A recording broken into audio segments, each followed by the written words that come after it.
होतात. भीती कोणाला वाटत नाही सांगा? जनावराला भीती वाटते, अरे वाघाला सुद्धा भीती वाटते, सर्पाला सुद्धा भीती वाटते, आहे की नाही? सगळ्याला भीती आहे, सगळ्याला कामक्रोध आहेत, सगळ्याला निद्रा आहे, सगळ्याला खाणं पिणं आहे.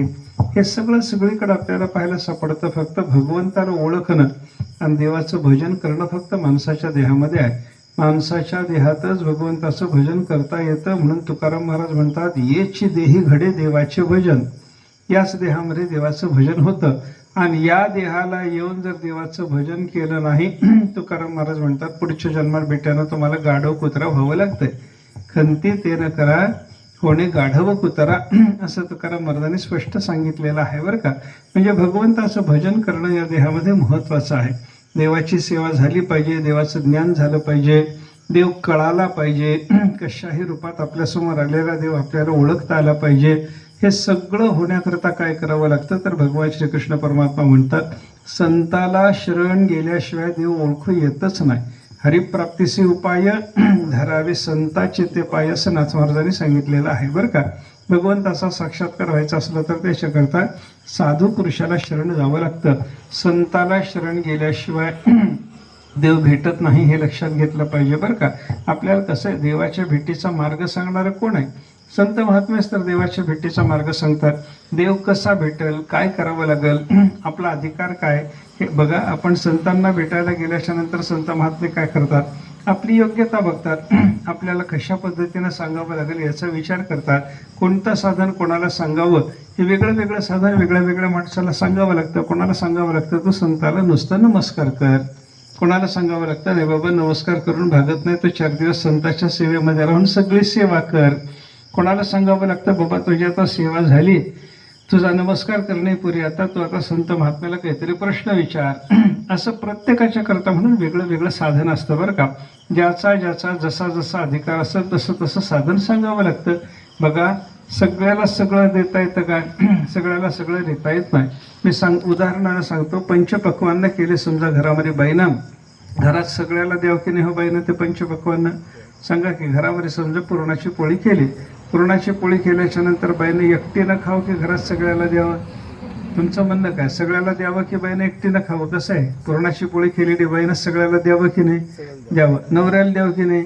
आधी द्यावं. नवऱ्याला द्यावं. पोराला द्यावं की नाही? द्यावं. सुनेला राग असला तरी द्यावं बरं का. सुनेचा राग असला तरी सुनेला द्यावं. हां, दिराला भाव्याला भांडण असलं तरी द्यावंच की नाही? सगळ्याला द्यावंच. बघा, सगळ्याला दिलं पाहिजे. हे सगळं जरी खरं असलं तरी त्याच घरामध्ये जन्मलेले 10 दिवसाचं लेकरू आहे, त्याला पुरणाची पोळी चारता का हो? खाऊ घालता येतं का त्याला? खाऊ घालता येत नाही. म्हणजे पुरणाची पोळी चांगली आहे, सगळ्याला दिली पाहिजे. पण घरामध्ये 10 दिवसाचं लेकरू आहे, त्याला पुरणाची पोळी खाऊ घालता येत नाही. मग त्या लेकराला काय करावं लागतं? आईचं दूधच पाजवावं लागतं, दुसरं काही करता येत नाही. म्हणजे ज्याला आईचं दूध पचतं त्याला आईचं दूधच द्यावं लागतं. ज्याला तूप पोळी पचते त्याला तूप पोळी द्यावी लागते. ज्याचं पोट बिघडलं असेल त्याला दही भात खा म्हणावं लागतं.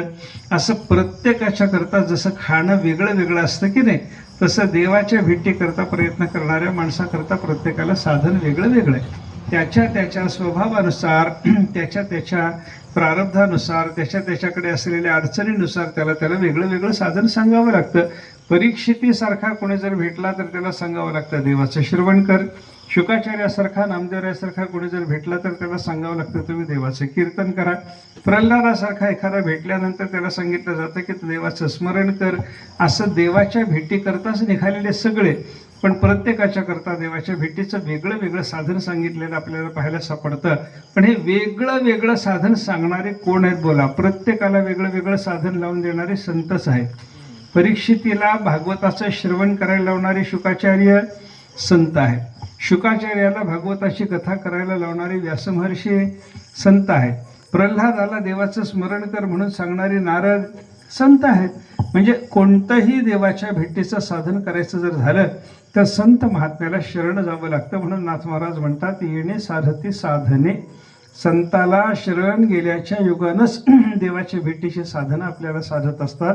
याचा विचार करून प्रत्येकाने आपल्या जीवनामध्ये देवाच्या साक्षात्काराकरता देवाचा साक्षात्कार म्हणजे सुखाचं दर्शन. आपल्या जीवनात सुखच सुख यावं याच्याकरता माणसाने काय करावं, देवाच्या साक्षात्काराकरता प्रयत्न करावा. आणि देवाच्या साक्षात्काराकरता प्रयत्न करायचा म्हणजे पहिल्यांदा संत महात्म्याला शरण जाऊन त्यांच्या मार्गदर्शनामध्ये आपण परमार्थ करायला लागलं पाहिजे. हा विचार लक्षात घ्या. अधिक महिन्याचा पवित्र काळ आहे. अधिक महिन्यामध्ये सुद्धा देवाच्या दर्शनाकरता आपल्याला वेगळ्या वेगळ्या प्रकारचं साधन जर आपण केलं तर ते खूप फळ देतं बरं का.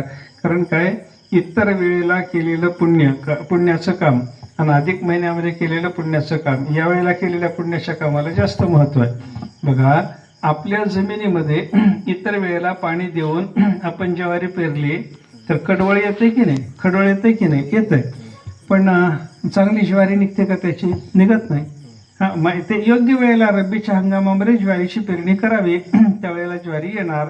आता कापूस लावायचा झाला तर पाऊस पडल्या कापूस लावावा, मृगाचा पाऊस पडल्याबरोबर कापूस लावावा.